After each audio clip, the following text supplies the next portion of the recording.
This is a Modern Man podcast. I'm your host, JD Farrell, and today I'm joined by one of my good friends, Arial Messerli. She talks about something that we all dealt with a lot during this quarantine: dating. I feel like people either got together, broke up, or even had a baby during this pandemic, and she joins me and shares her experience. She upped and moved to LA, started dating a guy, and once it hit about the year mark, that's when the pandemic hit. So I hope you enjoy her experience. Well, how have you been? I've been really good. Why did you have to move from New York back to Oklahoma? The only reason I moved here is because my rent is I have a 2 bedroom townhouse, what I'm staying in right now. And I'm just staying here through the pandemic compared to what I was staying with in New York. I had 4 other roommates and I was just having a bedroom. And now I'm paying $650 and I was paying $1,300. I Street want did you live on? Was it like literally in the heart of downtown or something? Oh no, if I was staying in the heart of downtown, like my best friend who was up there, he was staying in the heart of downtown in Chelsea, which is like prime real estate. His apartment was $2,300 a month for 4 roommates. Yeah. So, and that's what I'm saying. And like, and he still, yeah, and he had, but no, he had his own bathroom. That's I'm still like, man, even That's in California, we don't have those kind of prices. Like, well, cause y'all I actually live. have house. Yeah, totally. I know it's been eventful for us all. Eventful and Give me a little background about where you've been hanging out, what you've been, where you've been staying during the pandemic. Okay. okay. Yeah. I'm Arial Messerli. That's how you say it. And I live in Huntington Beach, California. I live with my boyfriend. We have a cute little house that we rent with 2 grandpa dogs.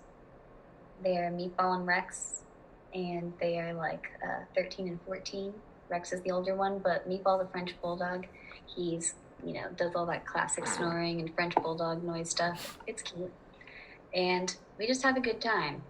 Although I did get furloughed from my job. I work in Irvine and I'm a waitress at a steakhouse. So I did get furloughed pretty early on into this entire pandemic. And my boyfriend, who does loan officing, actually started working from home. So it was just like crazy because it does go from, I remember I was just thinking about this the other day,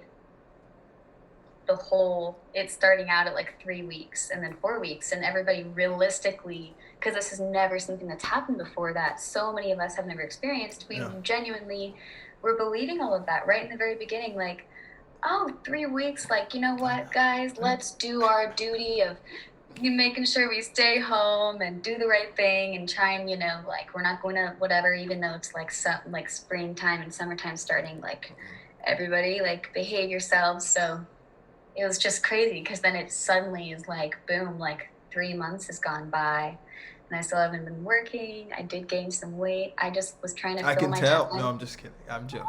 No, I'm joking. I'm joking. Okay. All right. I'm like, I already lost the quarantine weight, I'm so hold on. I, That's funny. I'm But joking. yeah, Okay. I did kind of go crazy just like everybody else, just because I feel like, especially being the fact that I'm a fucking Leo, okay, Yeah. I thrive off of even just going to work and being a waitress, being like, hi, welcome to Fub with the Show. Like, what's up, guys? How are you today? Like, talking to people, selling stuff, or just having conversation, talking to my coworkers. Like, I haven't really made that many friends here, even though I'm from Oklahoma and I've lived here for like almost 2 years. It's going to be 2 years this January. Like, and I still am like kind of sparse on friends. I'm also pretty picky because I feel like it's really, really important to have good ass people. And I'm very much like, because I want to like invite you over and like feed you all the time and just like spend time and like love. Like, I love good platonic friendships. Oh, I miss it. I miss my friends back home too. But so it was like very shocking. I'm so lucky that I have my boyfriend, and of course I was in a dark place too, and really when I get to those places I just try and create stuff. I like got really into embroidery. I ended up buying a sewing machine, so I was like using my Wow. sewing machine to try and make face masks and just Oh, that's do nice. other Okay. stuff. And Yeah. yeah, just really tried to do that, read a lot, get further along in my Spanish learning, and How's the Spanish going? I know you went from Oklahoma with no Spanish people to California. Are you at least conversational?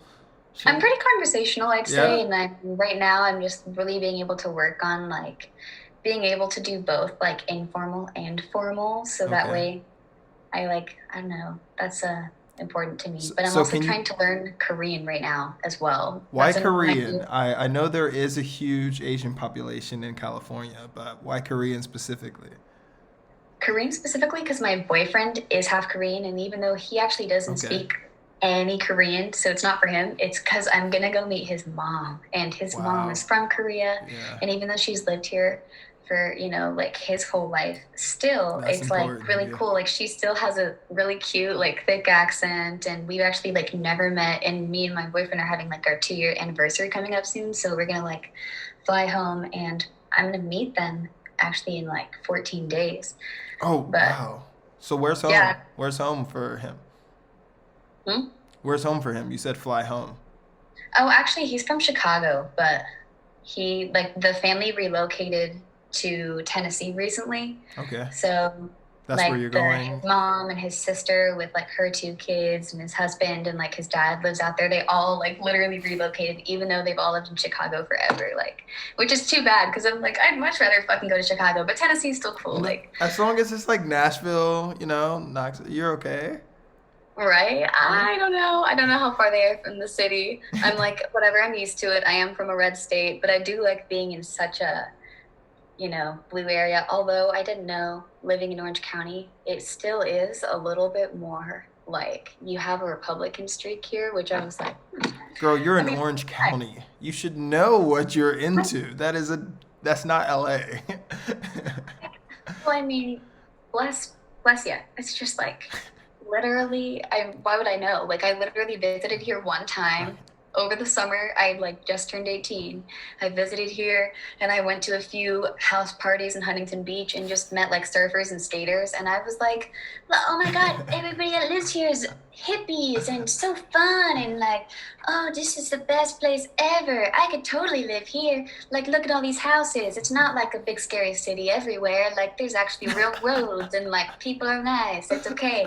So it was probably a year and 3 months or something after that I had saved up enough, and I just booted my ass out here by myself. I didn't know a single friend or anything. So why would I know? Why would I know? But yeah, it's okay though. I've been thinking it depends on where my acting career goes, but I might be moving to LA maybe in the next year or two, just even if I live there part-time. But right Yeah. now the commute isn't that bad, and I'd rather pay more gas money than live in LA because it is kind of scary. Okay, tell me a little bit about how far Irvine is from LA, and first, and then kind of go into why you initially moved from Oklahoma to LA, and how scary that jump was for you. Well, from Huntington Beach to LA, it's a 45-minute drive. Strip with traffic, if there's decent traffic, it's 45 minutes still. You don't go during traffic times is the key. And Okay. I understand sometimes California does get kind of trafficy, but I personally haven't had a horrible oh my God, I'm an hour late to my thing, or been in dead stop traffic for longer than a crazy amount of time. It will make you 10 minutes late or something, but that's not the end of the world. I feel people definitely dramatize it a little bit. But if you just are smart and you're not trying to, and if you can plan around, not having to travel at the peak times, which is 5 o'clock, or it can sometimes start at 3 o'clock. Yeah. But yeah, then it's still going to be with traffic, it would be more an hour. Okay, not too bad. But an hour, considering I can still live here and pay a lot less in rent, Yeah. and be I'm literally 15 minutes from the beach, so I go to the beach all the time and roller skate or do whatever, and so it's just nice because I'd rather do that, and then just when I'm auditioning or going to whatever, I'm just drive out there and it's chill. I don't really mind it, and I honestly love driving here because palm trees and mountains are just in the view at all times, and it's so crazy to see both in the same with in the same like little landscape. It's Yeah. just like, it's trippy. It still trips me out. Like I just went to the mountain a few days ago to try and do some snowboarding, and fucking like there's still palm trees like leading up to it. And it's like, how is this here? Like there's snow up there, there's palm trees right here. It's But I moved here because honestly, I always knew that I was going to live here. Okay. Like, even before I knew, like, my parents and my family say that, like, at family reunions or just, like, when they were hanging out at our place, that even as, like, a little kid, I would always be like, I want to live in California. And I'm, like, young enough that way. I don't really remember saying that, but apparently I always even talked about, like, I want to live in California for when I was, like, little. And it's just something you always hear in songs and see in movies, and it just sounds like so glamorous and wonderful, and that it just seems like, wow, that's where like all the money's at, and like successful people live there, and like people that are like models or actors. And I've always been in drama and choir and theater and done competitive this and that, so it's like, yes, like it's always just, I've always felt drawn to this place because I feel like you come here if you're creative and if you're trying to like make your dreams big, and if you, even if you do come here by yourself, like everyone here is a transplant. I feel like literally 90% of the people I meet are not from here. Like, even though I live in California and I have for 2 years, and like 10% of the people that I meet maybe are like actually from here, like born and raised. Yeah. And then all the other people are from some other place in the world, and they came here just again because they're like, it's so beautiful. Like, I came here because I wanted to do acting and I wanted to be closer to the beach, like, and see palm trees every day and freaking like be able to drive 2 hours and go snowboarding, and like just, it's so cool. Like, such a melting pot of diversity too. It's really neat. I just like the scene, even though I haven't made that many friends and people can be kind of conceited assholes. It's just, it's rough all over. Like, no matter where you go, you're gonna run into that, and I'm gonna find my tribe eventually. Okay. So I'm remaining hopeful and just kind of doing my thing, trying not to get distracted and just living life. So, do you wonder why you haven't made so many friends with everyone? If you feel like everyone is a transplant and moving there, do you wonder why it is still so hard to find your niche and find your tribe? I do, because I'm like, it's not that I think I'm the best person ever and that everybody should be my friend. It's more like, man, I just feel like I do my best in, these encounters that I have with people to just be like genuine and have a good time and just, be my authentic self, and also just give like love, even just on minimal or like more levels, if that's like listening to them so they can like vent, or if that's just like, hey, like let me take care of your lunch, like we're just hanging out, like whatever it is, just like I just want other people to have a good time. I feel like I'm always trying to like host others when we're hanging out too. That's the Leo in me. Mm-hmm. But it's just like, I don't know, for whatever reason, it just like, it's like just isn't clicking. I really think about it, and I think maybe I'm too much, or maybe That definitely people is it. here Yeah. are just a little bit like, I'm just thinking like self-involved, and I can't always take it personal. Okay. I've had like little friendships that'll last a couple months, and then I just don't hear from that person anymore, and that hurts more. But that has happened more than a few times, and I'm Yeah. just like, you know what? I don't know, but I'm just waiting for the right person to come along because I have so much love to give, and I just want a good girlfriend that I can like have over so we can like drink some wine or wear face masks, or like so I can be like, hey, I'm making like homemade pasta and spaghetti, like homemade spaghetti and meatballs tonight. Come on, like come over, let me feed you. Like, I just want to be able to do those kind of things, or like throw a cookout and have a couple of people over. So I don't know, maybe that's just too old fashioned, because I think people around my age want to do other stuff. They want to like be partying all the time, and I'm like, I've been to like, I'm a nerd. I'm exposing myself now. But I didn't party in high school. Like, obviously I was really involved in my extracurricular activities, and I didn't go to my first party until I was a senior in high school, and my mom pulled me out of that party. I don't know. I want to get in that scene. I want to party. I want to rave, but it's just like it doesn't come to me. I try and like seek it out, but it's like it runs away from me every time. So, but I already got like all my like rave gear, and then like the pandemic happened, and that was like about to be my first rave. And then also I just, turned 21 in the middle of the pandemic, so I haven't been able to like go to any bars or clubs or do anything social like that. Like I haven't gone to a single party because I'm trying not to catch COVID again. Again? Oh, Yeah. you've been out here in these From streets my catching work. COVID? Oh, at work. Okay, that's understandable. You were I caught it from my job, okay. but yeah. Oh, I'm sorry about that. How was your experience with COVID? Well, it actually, I'm lucky. I had a pretty, I guess, good experience. It was just like confusing because I didn't know. I feel like there should be a warning label on rapid tests that they're actually up to like 50% inaccurate because I was feeling like I have allergies and I just felt kind of like off. Okay. So I was like, better be safe than sorry because I work in a really high risk environment. My like all the customers in my restaurant, even though we were doing outside dining, but at that time we were actually doing inside. Okay. We were still doing inside dining, so everybody's not wearing their masks, and this is like a buffet kind of style place. So we bring everything out to them, and they stay there for a really long time. So these people are here for like 2 hours, and like even though I wear a nice mask that like seals well, and I'm the only person on my team that wears gloves, I caught COVID from my job. I swear, because I only go to work home, Yeah. and then not fucking like hanging out with people. It just sucked. But it was just like I felt kind of like allergies. Anyways, I went and got tested, and I got a rapid test, and then it came back negative. So I was like, okay, I'm negative. So I went to work for like 4 days, 3, 4 days. And like on that fourth day, I received a call from my boyfriend while I was on break at work because I like saw some text messages from him. I'm like, what's going on? He calls me and I'm on break at work. And then he's like, hey, so I'm running a high fever right now. I'm at like 104 and I just lost like my taste and smell. Like I'm trying to like smell everything in the house and it's not really working. So just letting you know. And I was like, okay, well, hey, thanks. So I went in and I was talking to my boss and I was like, listen, I'm pretty conflicted right now because I just got a negative result, but I also just received a call from my boyfriend that he's exhibiting all the symptoms of COVID-19 and I still feel kind of funny. But again, I just got a negative result, so what do I do? And she was like, you need to leave. And I was like, oh. So she sends me home. And then from that point on, we're just like quarantining. I get a test for like 2 days after that, and we both get tested and have to wait like a week for our results. But then they come back positive. So we tested positive for COVID.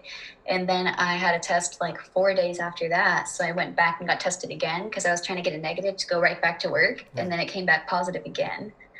So it was like in my system. But during that whole time, I probably felt sick for like a max of 5 days. And it wasn't even like sick. I just felt like, oh, my nose is kind of stuffy and runny. And like, I just had like some headaches and stuff, really like pretty minimal. It hit my boyfriend really, really hard because he's a little bit older than me. So he did experience it a lot harder, poor guy. But he definitely made it through the other end, which we're glad about. But that's also recently why. Huh? Oh, I said cheers to that. Yeah, totally. It was just like, it's scary still to be like, anytime you have like breathing problems, it's not cool. That was his first time. I still never even got any of those kind of symptoms or really even like ever coughed or anything. So that just made me freaked out too because I'm like, I can't believe I was so asymptomatic the whole time. And I tested positive for it 2 times in a row. And then like, that was like after like 3 weeks going by and I'm doing all this like quarantining and everything and I still go and test positive. It was just like, oh my gosh. So I still had to wait a while and then I got retested and I finally got a negative test, but it was just like crazy. And yeah, I'm lucky, but it hit him all harder, but I'm definitely lucky for my response. I just think, yeah, you just don't know how it could affect you. Like I'm lucky that it did affect me that way. Because honestly, I've damaged my body a lot with other stuff, so I'm surprised. But yeah, take it seriously, people. Okay. All right. So you talked about how you and your boyfriend were already living together mid-pandemic. How long were you living together before it hit? Or how long were you dating before it all just shut down? I think we had just had our 1 year, or yeah, 1 year anniversary. Yeah, because our 1 year or our 2 years going to be in February. So February 26th had just passed, because then it was on like right on St. Patty's Day that my job was like, hey, we have to close. So, do you think you were pretty comfortable with each other, seeing each other every day when it all shut down?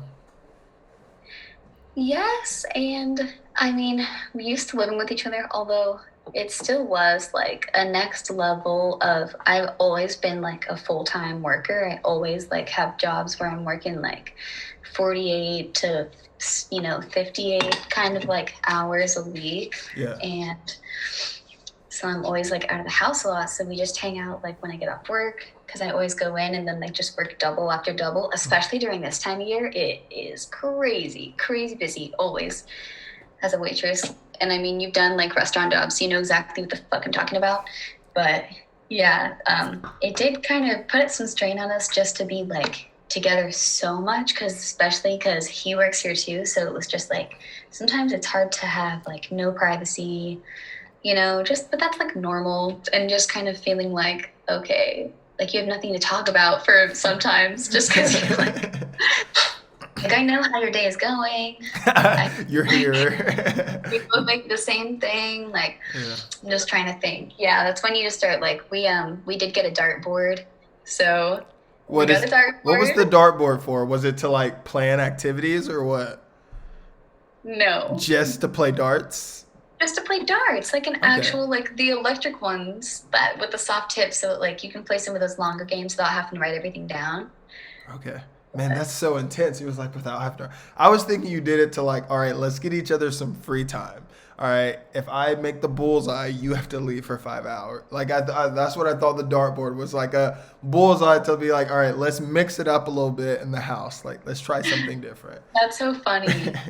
No, we do kind of be like, okay, I'm gonna go be productive on my computer for 20 minutes or something like that, which that's chill. Or like we're both like into to-do lists, so we try and do stuff like that and just get out of the house by going to the grocery store.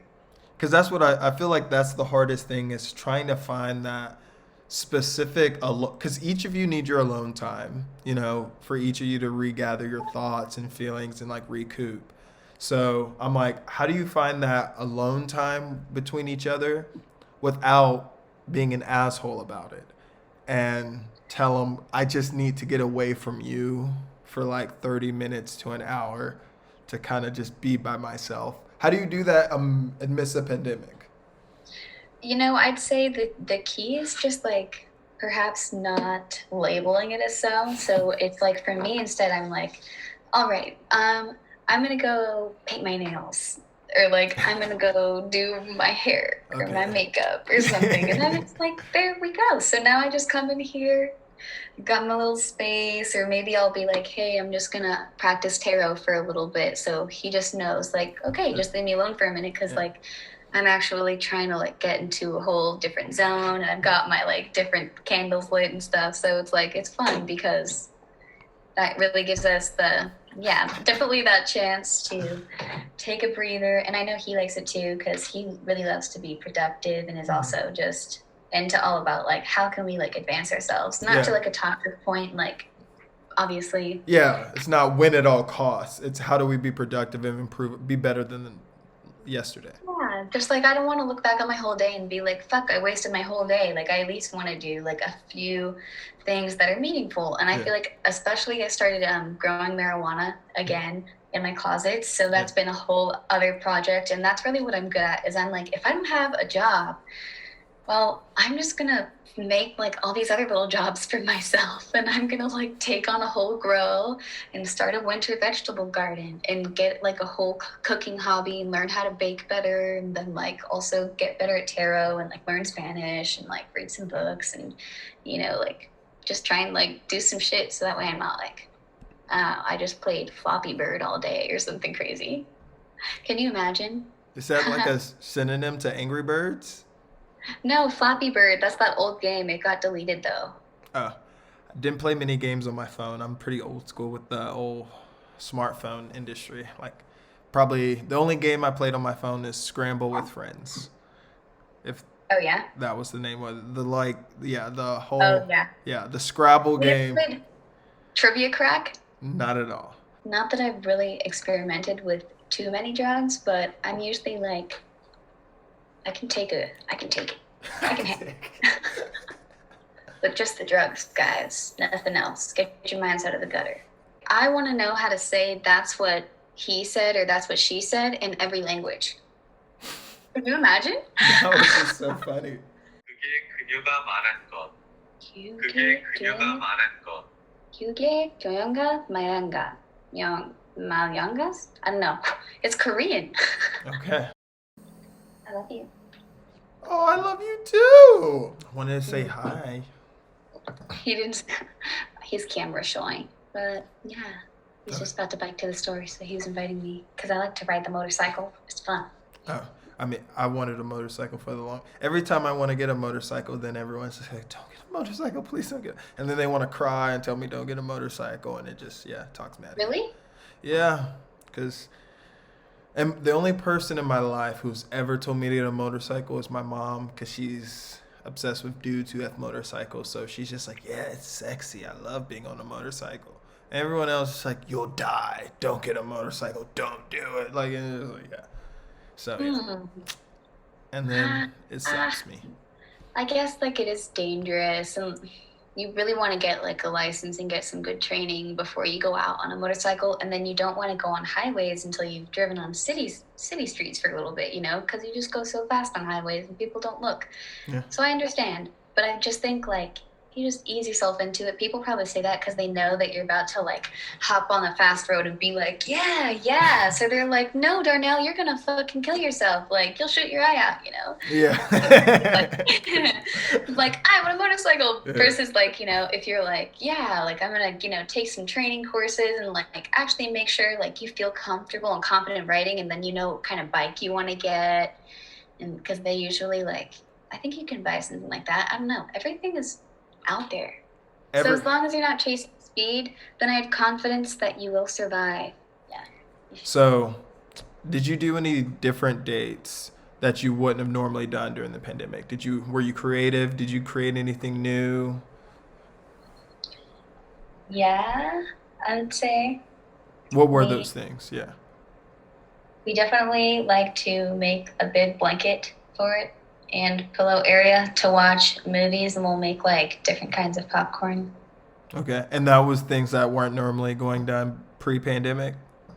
No, I can't think of a time we did it before now. We'd go to like the actual movies, or we actually like to go to the cinema. Yeah. But yeah, in COVID times now it is like, hey, let's bring out like we have like a little mattress we'll bring out. Got a little like some blankets thrown down.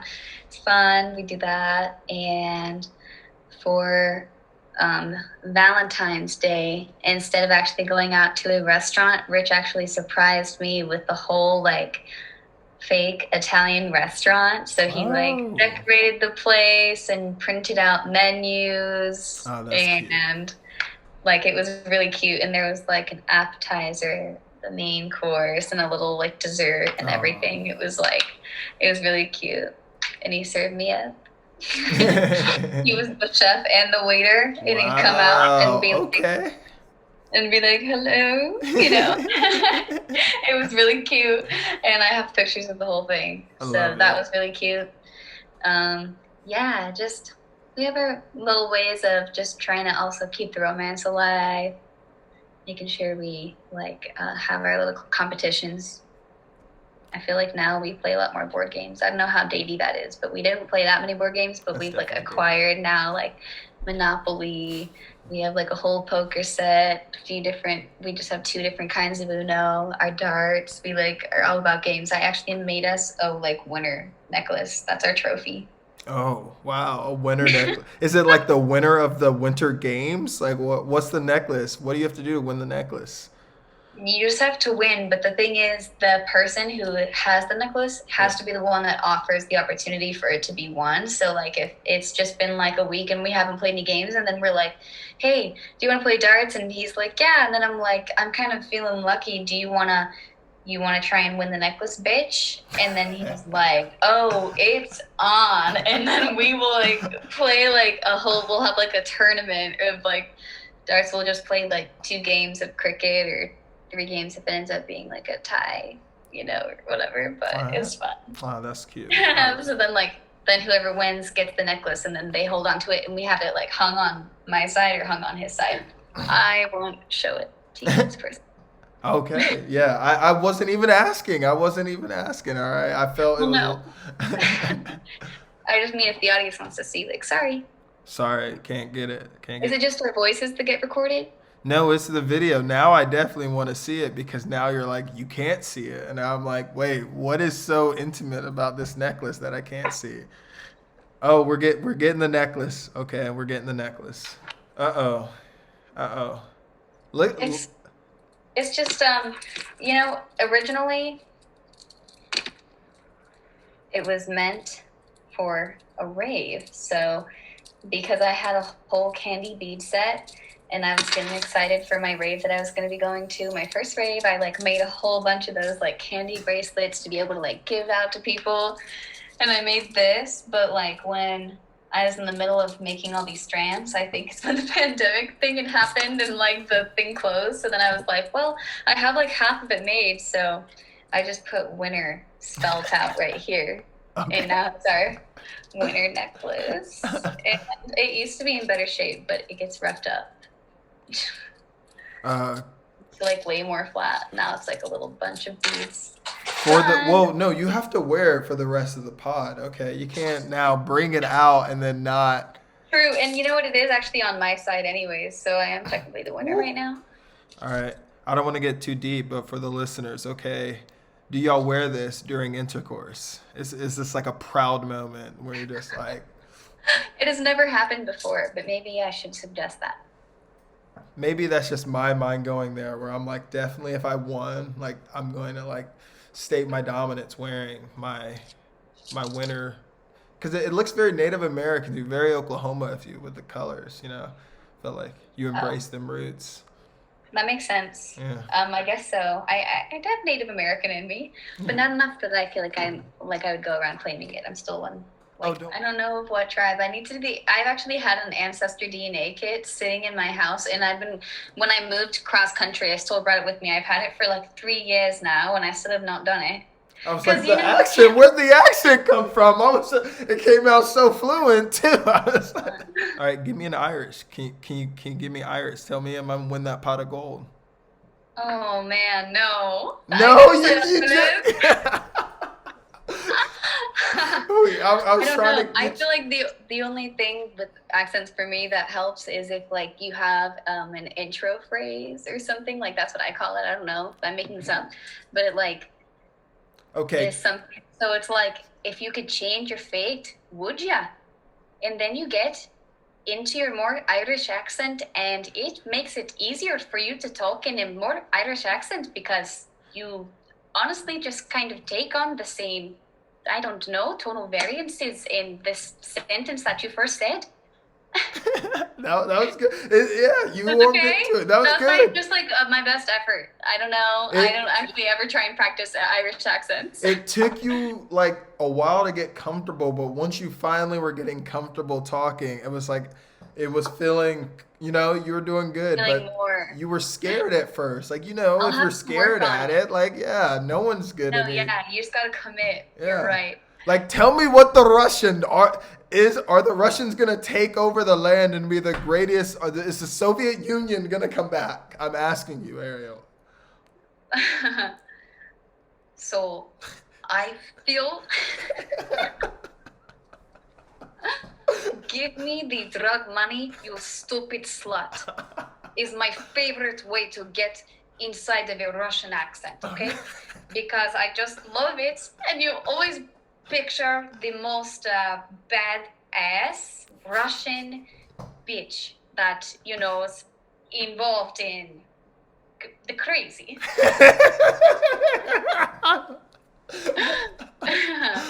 I don't know much about Soviet Union, though. I don't. Hold on. Blah, blah, blah. I'm losing it. Okay. We're here. All right. I mean, how much do you like fish and chips, and like to take people through whatever British people take people? I don't know where they take people. Well, I suppose as a white person, it's almost actually unfair for you to propose a British accent for me, because we actually do this for fun all the time, and it's really easy, and it's dependent on what kind of British you're wanting, because there's the more royal sounding, proper type of British, or the more kind of Scotney, almost dirty kind of It sounding is definitely British. dirty It and sounds unattractive. yeah.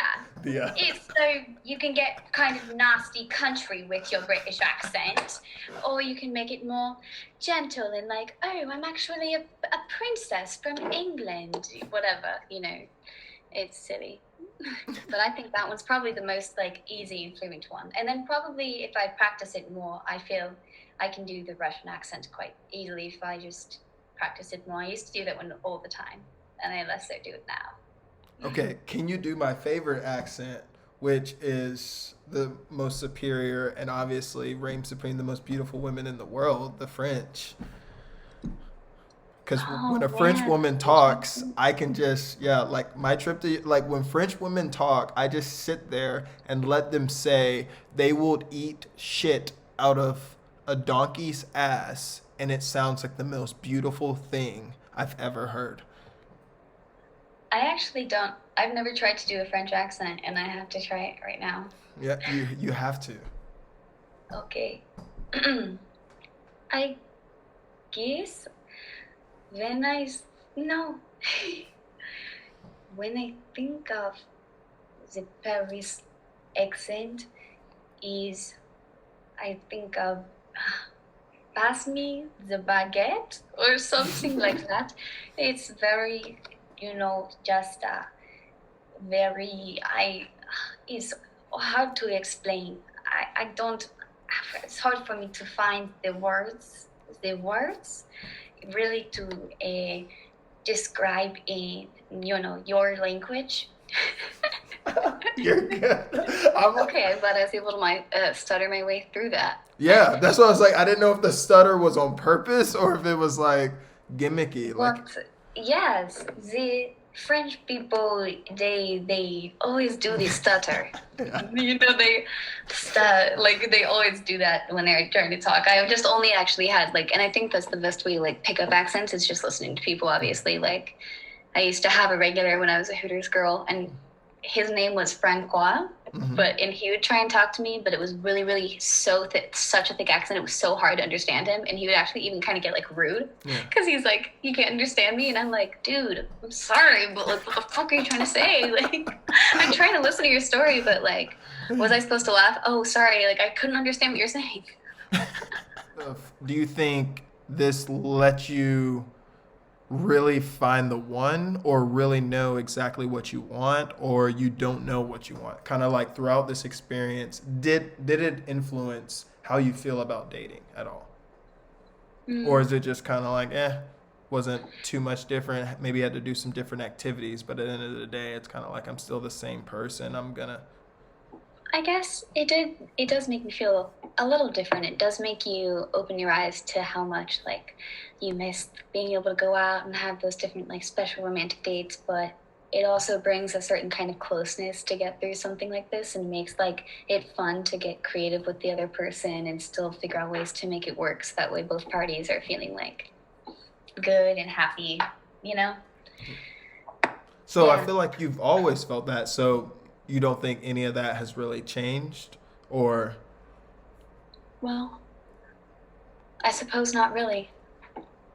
I feel now I just realize how important it was before, but it also how replaceable it is at the same time. So I guess not that important after all. It's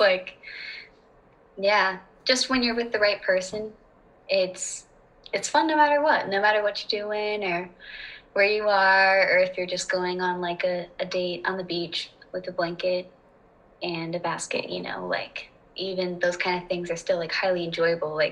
Me and my boyfriend loved getting down in the kitchen and just throwing down food all day. That's what we did all day for Christmas, was just spend our whole day making a casserole and some spinach dip and a nice charcuterie board. Just it's a good time. So I don't know, I think it's just brought us closer, if anything, and made me realize wow, I'm lucky. I'm with somebody like so tolerant of me, and that is for me like so easy to tolerate as well, even on the days where we're kind of like just shh.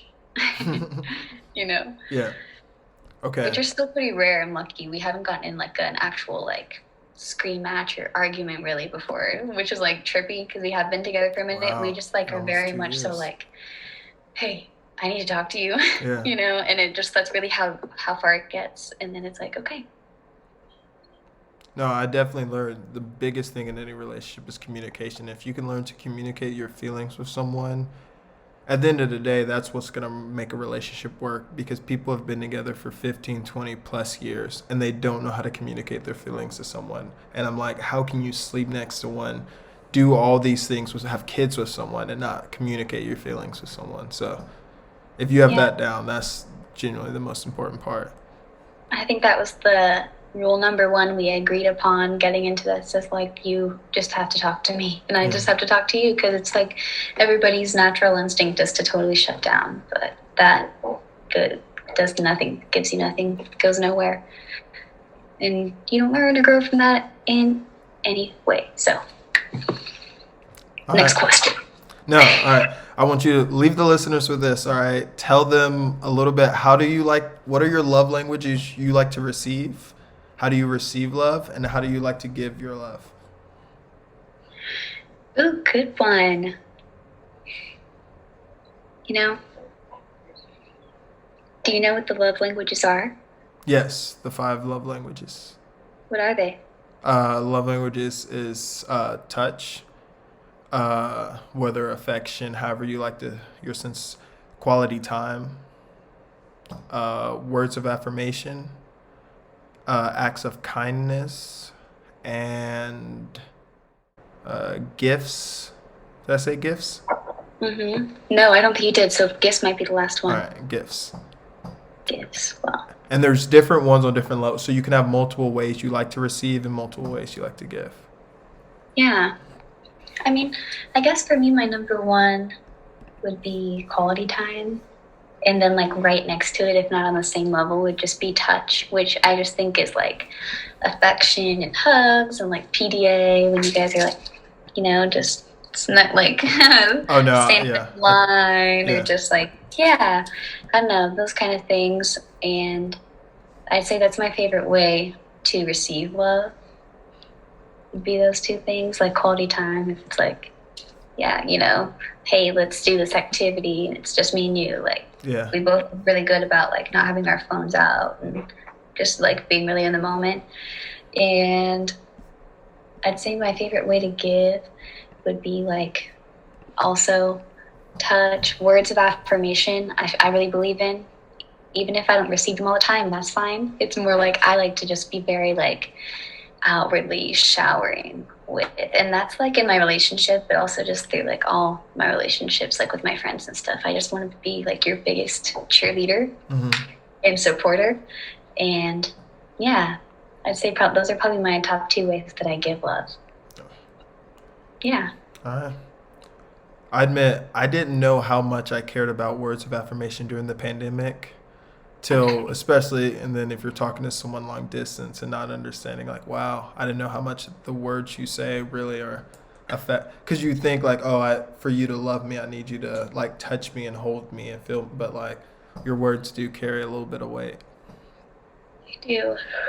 And also like just reminding people, because even though you might think somebody knows that like you love them, they could just be sad or having a bad day or just feeling like unloved, and they just need to be reminded, even if it's like, man, like this person just popped in my head. Anytime that happens, I don't care if I have kind of shaky terms with this person and maybe we haven't talked in a few months, like I'll swallow my pride any day. I really don't feel like I'm a person with the big pride or with like a big ego, and that allows me to embarrass myself and humiliate myself anytime I want, which is a part of the freedom that I live inside.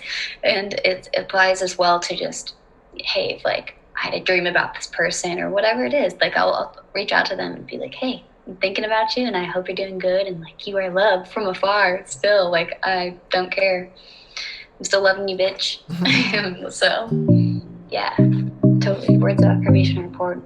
You just gotta let people know. Yeah. Well, thank you so much for talking to me, Ariel. Okay. It was awesome having you on.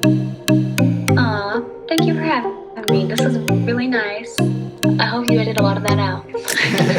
Bye. Talk to me soon. Okay. Have fun tonight. Whatever you're cooking. Have a good night. You and the boy. Thank you. Well, See you later, friend. bye. Bye.